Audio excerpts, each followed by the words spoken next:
শ্রী গুরুজয় বন্ধুরা, আজকের ভিডিওর বিষয় হচ্ছে আসন্ন যে রাস পূর্ণিমা রয়েছে বা আসতে চলেছে সেই বিশেষ দিনের একটি টোটকা বা টেকনিক, যেটি ইচ্ছে পূরণের জন্য কাজ করবে।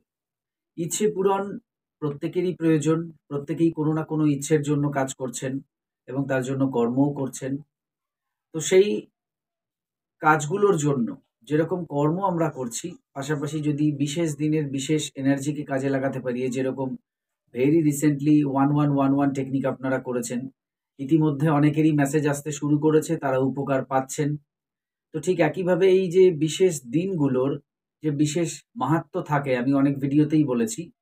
তো সেই একই রকমভাবে আজকের যে ভিডিওর বিষয়, সেটিও কিন্তু এই বিশেষ দিনের বিশেষ এনার্জি বা মাহাত্ম্যকে কাজে লাগিয়ে আমরা আমাদের জীবনের ডিজায়ার বলুন, গোল বলুন, উইশ বলুন, ইচ্ছে বলুন, সেটাকে যাতে পূর্ণ করতে পারি ঈশ্বরের ইচ্ছে।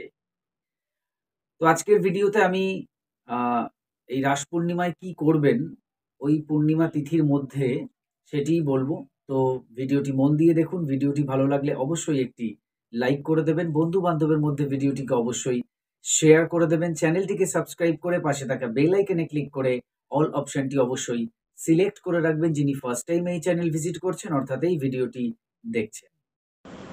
দাদা, থ্যাংক ইউ। আজকে আপনার যে আঙুলের নিচে বৃহস্পতি স্থানে যে আপনি সিম্বলটা আঁকতে বলেছেন ড্র করার জন্য, মানি অ্যাট্রাকশনের জন্য, সেটা আমি আজকে ভিডিওটা দেখেছি এবং আজকেই করেছিলাম। Thank you universe. আধা ঘন্টা কি 1 ঘন্টার মধ্যে আমার দুটো পেমেন্ট ঢুকলো, যেটা অনেক দিনের জন্য ডিউ ছিল। থ্যাংক ইউ দাদা, থ্যাংক ইউ ইউনিভার্স।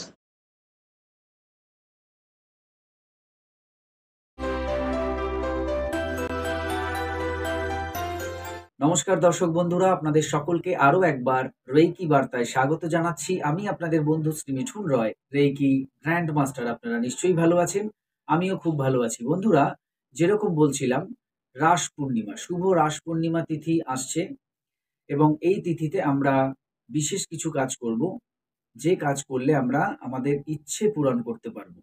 15ই নভেম্বর 2024 অর্থাৎ 29শে কার্তিক, ভোর 5টা 15-তে পূর্ণিমা শুরু হচ্ছে। পঞ্জিকা মতে শেষ রাত্রি বলা আছে বৃহস্পতিবারকে। কেন? কারণ যতক্ষণ না সূর্যোদয় হচ্ছে তার আগে পর্যন্ত রাত ধরা হয় বাংলা মতে। তো এই জায়গাটা অনেকেই বোঝেন না, সেই জন্য আমি ওইটাকে বুঝতেও বলছি না। আমি বলছি শুক্রবার দিন ভোর 5টা 15 থেকে পূর্ণিমা শুরু হচ্ছে এবং শনিবার দিন তার পরের দিন ঠিক ভোর 3টে 4 পর্যন্ত পূর্ণিমা থাকছে।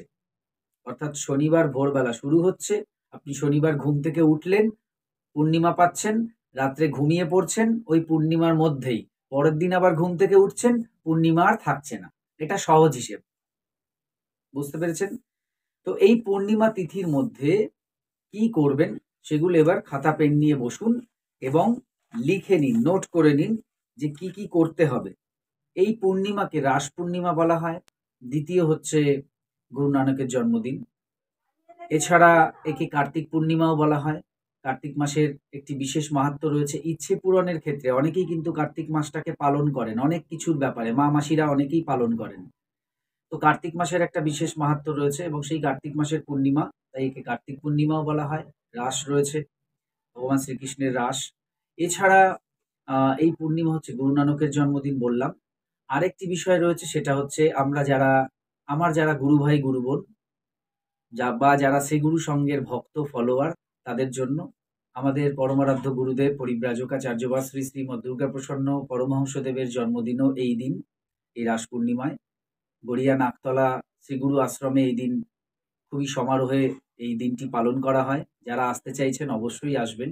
গড়িয়া বাস স্ট্যান্ড থেকে যে কেউ আপনি জিজ্ঞাসা করবেন, আহ, রিক্সা হোক, অন্যান্য কিছু হোক, যে শ্রীগুরু সংঘ আশ্রমে যাব, নাকতলা কেন্দ্রীয় আশ্রম, দেখবেন যে কেউ নিয়ে যাবে। আর ওখান থেকে আপনি দেখবেন অনেককে আপনি পেয়েও যাবেন। এক গীতাঞ্জলি মেট্রো স্টেশনে পেয়ে যাবেন, বাস স্ট্যান্ডে পেয়ে যাবেন। সেখানে সবাই আমাদের আশ্রম থেকে দেখবেন অনেক গুরু ভাই গুরু বোনেরা থাকবেন গাইড করার জন্য। তো যারা আসতে চাইছেন এই দিন আমাদের কেন্দ্রীয় আশ্রমে, শ্রীগুরু সংঘ নাকতলা কেন্দ্রীয় আশ্রমে অবশ্যই আসতে পারেন। সকলের জন্য অনেক শুভেচ্ছা রইল এই দিনের এবং আমন্ত্রণ রইল, সবাই অবশ্যই আসবেন। এই দিন যদি আপনি উপবাস করেন তো করুন, যদি উপবাস না করেন না করুন। নিরামিষ আহার গ্রহণ করার চেষ্টা করবেন। আচ্ছা, এবার কি করবেন, আপনার বাড়িতে যদি শ্রীকৃষ্ণ এবং মা রাধার যুগল মূর্তি থাকে বা ছবি থাকে, বিগ্রহ থাকে, আপনি সেটার সামনে বসে জাস্ট একটা মন্ত্র জপ করবেন। বেশি কিছু নয়, জাস্ট একটা মন্ত্র জপ করবেন। এই পুরো পূর্ণিমা তিথির মধ্যে সে আপনি সকালে করুন, দুপুরে করুন, সন্ধ্যায় করুন, রাতে করুন, যখন খুশি আপনার সময় মতো আপনি ফ্রি টাইমে করবেন। বিশেষ কোনো সময় নেই। আর যখন এই মন্ত্র জপ করবেন বা এই কাজটি করতে বসবেন, তখন শুদ্ধ জামাকাপড় পরে বসুন, বসে করুন। এবং যাদের বাড়িতে ধরুন এই মূর্তি নেই বা ছবি নেই, তাদের কিচ্ছু রাখার দরকার নেই। শুধু মন্ত্র জপ করুন। ভগবান শ্রীকৃষ্ণ, মা রাধার উদ্দেশ্যে, অর্থাৎ যুগল মূর্তির উদ্দেশ্যে, রাধাকৃষ্ণের উদ্দেশ্যে আপনি এই মন্ত্র জপ করবেন। আপনার বাড়িতে ধরুন শুধু গোপাল ঠাকুর রয়েছে, তো তার সামনে বসেই করুন। আপনার বাড়িতে ধরুন শুধু কৃষ্ণ ঠাকুরের ছবি রয়েছে, সেখানে বসেই করুন। তো যাদের বাড়িতে ছবি রয়েছে, বিগ্রহ রয়েছে, তারা তাদের এগুলোর সামনে বসে করুন। যাদের বাড়িতে নেই, তারা এমনি নরমাল ঠাকুর ঘরে গিয়ে বসে করুন বা যেকোনো ঘরে বসে করুন, কোনো অসুবিধা নেই। তবে একটু শুদ্ধভাবে করবেন। যারা একান্তই পারছেন না উঠে করতে, তারা বিছানায় শুয়ে শুয়েও করতে পারেন, বসে বসেও করতে পারেন। আর যারা পারছেন উঠে বিশেষ একটা জায়গায় বসে করতে, তারা সেই জায়গায় বসেই করবেন। বুঝতে পেরেছেন? আচ্ছা, এবার কি মন্ত্র সেটা তো আমি দিয়ে দেবো। এই মন্ত্র জপ করার পূর্বে আপনাকে ভাবতে হবে যে আপনার যে ইচ্ছের জন্য আপনি করছেন, সেই ইচ্ছেটা পূর্ণ হয়ে গেছে। এবং এই কাজটি ৩ বার রিপিট করবেন। দিনের মধ্যে যেকোনো সময় ৩ বার রিপিট করবেন। ধরুন সকালে করলেন, দুপুরে করলেন, রাতে করলেন। সকালে করলেন, সন্ধ্যায় করলেন, রাতে করলেন। দুপুরে করলেন, সন্ধ্যায় করলেন, রাতে করলেন। আপনার সময় মতো। বা আপনি ১ ঘন্টা পর পরও ৩ বার করতে পারেন। মানে ৩ বার রিপিট করবেন। বুঝতে পেরেছেন? তো একটা ইচ্ছে আগে স্থির করে নিন, যে ইচ্ছের জন্য করছেন। সেই ইচ্ছেটাকে আগে মনে মনে ভাবুন যে ইচ্ছেটা পূর্ণ হয়ে গেছে। ঈশ্বরের কৃপায়, রাধা মাধবের কৃপায় ইচ্ছেটা পূর্ণ হয়ে গেছে, সেটা ভাবুন। ভাবার পর আপনি এই মন্ত্রটা জপ করবেন। যারা ভাবতে পারেন না, তারা মনে মনে বলুন, অমুকের এই ইচ্ছে পূর্ণ হয়ে গেছে, অমুকের এই ইচ্ছে পূর্ণ হয়ে গেছে। হুম? অমুকের এই ইচ্ছে পূর্ণ হয়ে গেছে, এটা বলুন। শেষে আপনি রাধা মাধবকে প্রণাম জানান। তারপর আপনি এটা, যে মন্ত্রটা আছে, সেটাকে জপ করতে থাকবেন। এবং মন্ত্র জপ করার সময় আপনার সামনে ১ ঘটি জল বা ১ গ্লাস জল রাখবেন। তাতে একটা তুলসী পাতাও দিয়ে দেবেন। এবং পুরো মন্ত্রটা জপ করার পর ওই জলটা পান করে নেবেন বা বাড়ির সকলকে পান করিয়ে দিতে পারেন। ৩ বার করবেন আমি বললাম। তো ৩ বারই কিন্তু জল রাখবেন অল্প, অল্প করে। ৩ বারই সেই জল পান করে নেবেন। এই জলটা কেন রাখতে বলি? এই যে মন্ত্রটা জপ করছেন বা মনে, মনে বলছেন, এই মন্ত্রের যে ভাইব্রেশন, সেটা তো ইউনিভার্সেও যাচ্ছে, ঈশ্বরের কাছেও যাচ্ছে, প্লাস ওই জলের মধ্যেও চলে যাচ্ছে। এবং জল কি করে? ওই পজিটিভ এনার্জিটাকে আরো বাড়িয়ে দেবে। সেটা আপনি যখন আবার পান করে নেবেন, তো আপনার মধ্যে অনেক পজিটিভ এনার্জি চলে আসবে। এই পুরো মন্ত্রের এনার্জিটা আপনার মধ্যে চলে আসবে। তো এটা আপনার জন্য ভালো, পরিবারের সবার জন্য ভালো। এইজন্য আমি মন্ত্রের ভিডিওগুলোতে ম্যাক্সিমাম এই জল রেখে জল পান করার কথা বলি। এবার একটা কথা বলি, যারা আমার গুরু ভাই, গুরু বোন রয়েছেন, শ্রী গুরু সংঘের সঙ্গে যুক্ত ভক্ত শিষ্য যারা রয়েছেন, তারা চাইলে কিন্তু গুরুদেবের বিগ্রহের সামনে বসেও এই পুরো কাজটা করতে পারেন। কালো শৌচ চললে ঘরে আপনি এগুলো করতে পারেন, কোনো অসুবিধা নেই। কালো শৌচে কোনো বিধিনিষেধ নেই। অশৌচ যাদের চলছে তারা করতে পারছেন না, পারবেন না। আর যারা, মানে যাদের পিরিয়ড চলছে, তারা কিন্তু এটা মনে মনে করতে পারেন। বাহ্যিকভাবে কিছু করার দরকার নেই। একদম মনের মধ্যে সব করুন। মনে মনে জপ করুন, মনে মনে সব করুন। জল রাখার দরকার নেই, জল পান করারও দরকার নেই। এমনি মানে পুরোটাই মনে মনে করুন। আরেকটা কথা বলে দিই, সেটা হচ্ছে আমি শুরুতে বললাম, যাদের ঘরে ধরুন কোনো বিগ্রহ নেই, কিছু নেই, তারা মনে মনে করুন। এই মনে মনে করার আগে, সবটাই তো মনে মনে করছেন, মনে মনে করার আগে মনে মনে একটা রাধাকৃষ্ণ যুগল ছবি রাধাকৃষ্ণের, সেটা আগে কল্পনায় দেখুন। দেখার পর নিজের ইচ্ছের কথা ভাবুন, পূর্ণ হয়ে গেছে। তারপর মন্ত্র জপ করুন। মানে পুরোটা মনে মনেই করুন। তো প্রথমে কল্পনায় রাধাকৃষ্ণের একটি বিগ্রহ বা ছবি বা মূর্তি আপনি কল্পনায় দেখে নিয়ে, ইচ্ছের কথা ভেবে নিয়ে, তারপর জপটা করুন। এবং ৩ বার যে করবেন, ৩ টে সময়ে ওই একই জিনিস করবেন। নিরামিষটা কিন্তু গ্রহণ করবেন, নিরামিষ আহার গ্রহণ করবেন। বাদবাকিটা মনে মনে করবেন। এই হচ্ছে বিষয়। যেকোনো এখানে ইচ্ছের কথা, শুভ ইচ্ছের কথা আপনি বলতে পারেন। হেলথ রিলেটেড, জব রিলেটেড, মানি রিলেটেড, আপনার অন্যান্য বিজনেস রিলেটেড, ঠিক আছে? যে কোনো অন্যের হয়ে কিছু করতে চাইছেন, সেটাও আপনি করতে পারেন এখানে। আর একটা ইচ্ছের জন্যই করবেন, সেটা সবচাইতে ভালো হবে। বুঝতে পেরেছেন? যেটা সবচাইতে গুরুত্বপূর্ণ সেটার জন্য করুন। তো সবকিছুই বলে দিলাম। এবার বলতে হবে মন্ত্রটা কি? মন্ত্রটা হচ্ছে ওম ক্লিম কৃষ্ণায় নমঃ।